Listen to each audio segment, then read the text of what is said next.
Now on today's TMJ4 exclusive, military rapists and child molesters falling through the cracks. We bring you a story exposing hundreds of military sex offenders not appearing on public registries. Sex offender registries created to keep your family safe. This report from Scripps national investigative reporter Mark Greenblatt has already prompted a multi-state manhunt.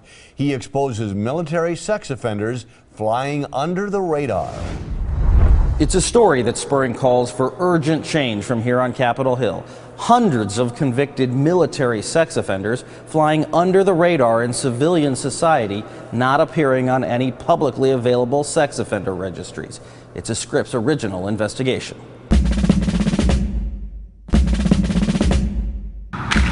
They fight for duty, honor, and country. But some break the code, committing sexual assault while inside the ranks and flying under the radar when they get out. Army Specialist Basil Dwayne Kingsbury is part of a 3-state manhunt. Right now, we don't know where he is. The Army convicted him of rape and forcible sodomy. Sentenced to 11 years, he was back on the streets by 2005, but He needs to register. last June, Kingsbury was arrested at this South Carolina apartment complex for domestic violence.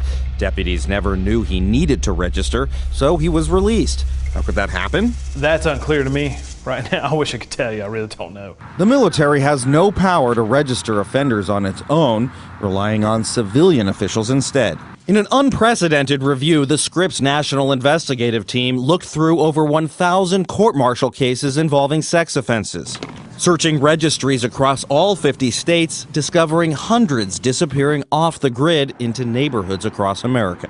Federal law requires civilian sex offenders to register before they're released. Not so for military sex offenders. The Department of Defense trusts the criminals to register themselves after they get out, when they become the problem of civilian officials. The Army convicted Private First Class Zyman Casey for indecent acts on a young girl. He never registered after moving to Houston. Texas finds no record of being told he was coming, but Casey found a new victim. He's now serving 16 years in Texas for aggravated sexual assault of a child, which is why we went looking for this unregistered sex offender. Have you found Basil Kingsbury yet? Not yet. You're looking. Oh, yeah.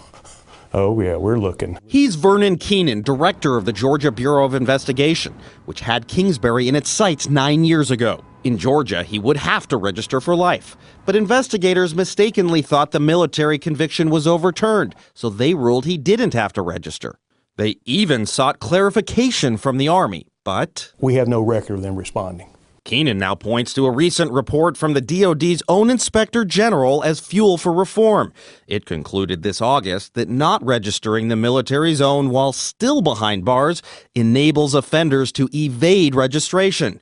The Pentagon acknowledges what it calls gaps and says it's developing a new policy to better notify states. As for registering military offenders before they're released, a senior defense official explained this is not one of our primary missions in life, adding in an era of budget cuts it could cost millions. What would your message, Director, be to the Department of Defense if they don't embrace change on this issue? I can't imagine they're not going to embrace change. I mean, this is too serious of a matter. The Pentagon has said repeatedly that it does not condone what it calls the heinous actions of sex offenders. But here in the nation's capital, a member of the House Armed Services Committee, Jackie Speer, is gearing up to step in. And as for Basil Kingsbury, that Army rapist, well, he remains unregistered as a sex offender and could be in any neighborhood in America. Mark Greenblatt for the Scripps National Bureau on Capitol Hill. And coming up tonight on Live at 10, part 2 of this investigation, how convicted military sex offenders prey again, this time on a woman from Wisconsin. And you'll find a link on our website for a look at the database of military sex offenders. That's at TMJ4.com.